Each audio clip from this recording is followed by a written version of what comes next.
The main problem with the Cooks River is the fact that it's fully urbanised, like it's very old, that whole area, so it was settled very early in Sydney, so basically the whole catchment area that was bush in the old days is now covered with houses and roads and factories and all of those things, and all those hard surfaces, the water washes off into the river and it brings with it all the pollution that falls on the streets. I moved into Marrickville and I'd only been here a few months, and a couple of women from Environmental Services were accosting people, getting them interested to collaboratively plan water management, and so I joined the Illawarra Road Subcatchment Water Working Group, as we were first called, and one of the things that we had in the management plan was to pilot a rain garden.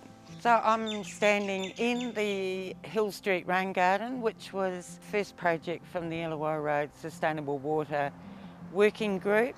So this project, which was a real success, was what inspired us to have a go at doing not just a little rain garden, but a sustainable street as a project. We got together and we put in for a grant under the Caring for Our Country scheme. And the Caring for Our Country is about doing projects which can impact on their coastal priority hotspots, and one of the priority hotspots is Botany Bay, and the Cooks River runs straight into Botany Bay. We got the grant, and so the first thing was to set up a steering committee. So it's a community consultation education process to identify a sustainable street in the subcatchment that will act as a showcase street to demonstrate to the wider community how to reduce pollutants and stormwater runoff in Cooks River.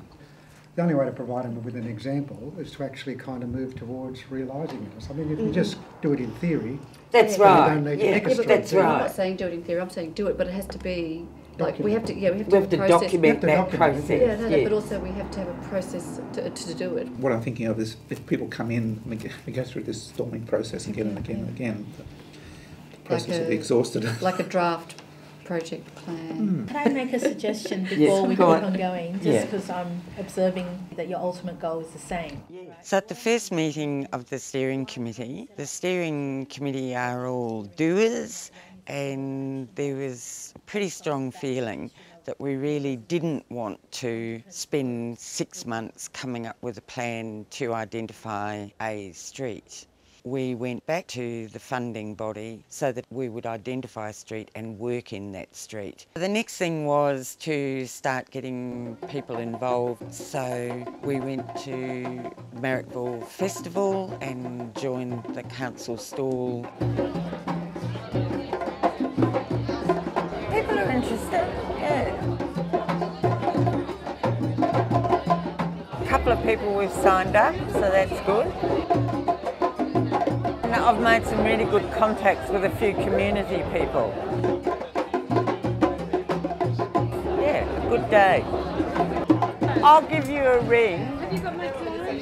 Over 60% of the subcatchment are renting and or in apartments. So we've got to get to those people, otherwise it's not reflecting the community as a whole.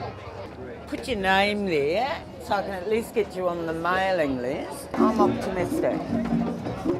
The Cooks River has got many attributes. It's 23 kilometres long and it's reputed to be the shortest urban river in Australia. It's also reputed to have the most public access of any urban river in Australia, and it's reputed to be the most polluted river in Australia.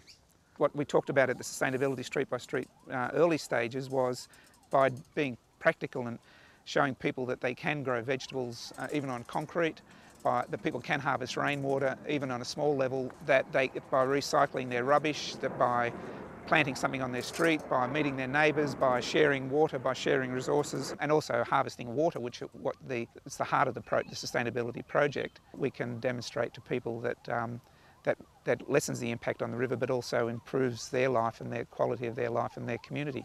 At the Meet the Parents before and after school meetings, We were handing out flyers. I got one of them. Oh, you got one? Yeah. Oh, I won't do my spiel again then. Encouraging people to come to the community meeting. That wasn't as successful as we'd hoped. The parents are the ones that are going to need more work and something like a community garden to really be able to engage that group of people.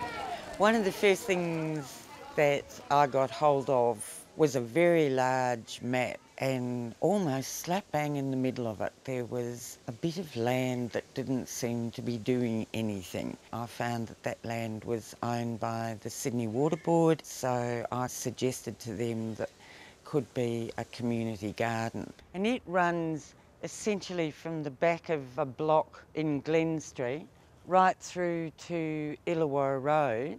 I mean, it's not an ideal site, but it's 2,000 square metres and it's better than nothing. I was looking at possible partners and had met up with the TAFE outreach people at Petersham TAFE, because getting a community garden set up would be much longer than the life of my little project. They've basically taken that over. No, it's a great idea. That's great. It's very exciting. Are you asking them to a meeting on the Yes. 20th of February? That's right, at Marrickville West Public School.